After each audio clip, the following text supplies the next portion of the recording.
औज़ुबिल्लाहिमिनश्शैतानिर्रजीम बिस्मिल्लाहिर्रहमानिर्रहीम। तो फिर बच्चों, जैसे आप सभी को मालूम है, कल हमने एक पोएम पढ़ा था जो कि था हमारा व्हेन ग्रैंडमा कम्स। हमने कल इस पोएम को पढ़ा था। अगर किसी ने ये पोएम नहीं पढ़ा हो तो फिर वो हमारा प्रीवियस वीडियो देख सकता है।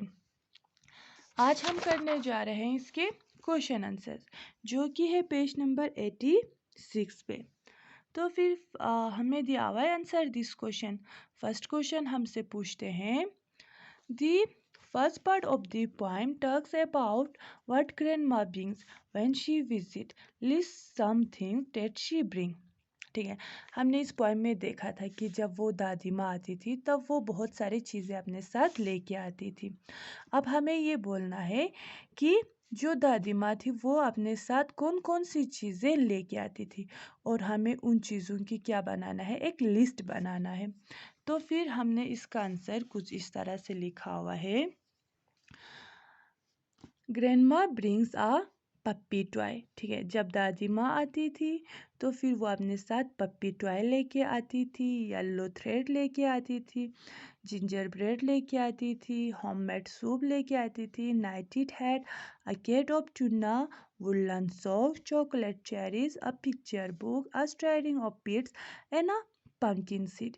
ये सारी चीज़ें दादी माँ अपने साथ लेके आती थी। ठीक है, जैसे पप्पी टॉय, उसके पप्पी के लिए खिलौने, येलो थ्रेड, येलो कलर के धागे, थ्रेड हमने किसे बोला था, धागे को, जिंजर ब्रेड अदरक के रोटी लेके आती थी और घर की बनी हुई सूप लेके आती थी, अपने हाथ से बुने हुई टोपी लेके आती थी, और उसकी जो बिल्ली थी, बिल्ली के लिए क्या लेके आती थी, फिश लेके आती थी, और woollen socks, chocolate cherries, pictures की बुक और माला भी अपने साथ लेके आती थी, और पम्पकिन सीड्स जो कि क्रंची होते थे। ये सारी चीज़ें दादी माँ अपने साथ घर लेके आती थी। अब दूसरा क्वेश्चन हमसे पूछते हैं, what do grandma and the grand child do together. ये जो ग्रैंडमा और ग्रैंड चाइल्ड थे वो दोनों एक साथ क्या करते थे, what does this tell you about them, और ये चीज़ें आपको उन दोनों के बारे में क्या बोलते हैं। और फिर दूसरा, grandma and grand child enjoys their time together. ये जो ग्रैंडमा और ग्रैंड चाइल्ड थे ये दोनों अपने वक्त को एक साथ क्या करते थे, इंजॉय करते थे। Grandma sings, brush her hair, rock her on the rocking chair.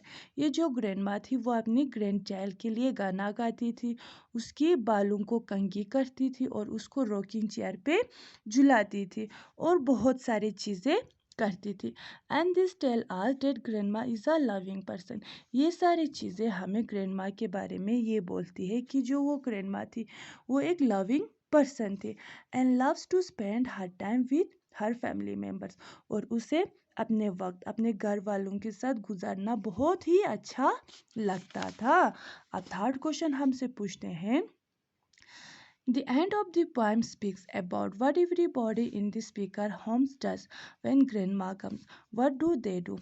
इस पोएम के आखिर में हमें क्या मालूम होता है कि वो जो स्पीकर थे उनके घर में जब उनकी दादी माँ आते थे तो फिर वो लोग क्या करते थे। ठीक है, और फिर इसका आंसर है, everybody is happy when grandma comes.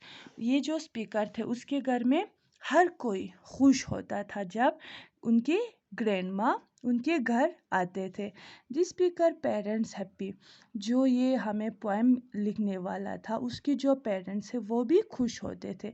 The Pappi bugs, उनके घर में जो एक कुत्ता था वो भी क्या करता था, बग्स करता था, यानी कि वो भी चिल्लाता था, द कैट म्याऊ, और वो जो कैट था वो म्याऊ म्याऊ करती थी। And the speaker loves and spin, और वो जो स्पीकर थे वो क्या करते थे, हंसते थे और गोल गोल अपने दादी के आगे पीछे घूमते थे। ठीक है, तो फिर बच्चों ये था हमारे इस फर्स्ट सेकंड थर्ड के आंसर। तो फिर कल हम पढ़ेंगे हमारा chapter number 8, a different Diwali. आज के लिए खुदा हाफिज़।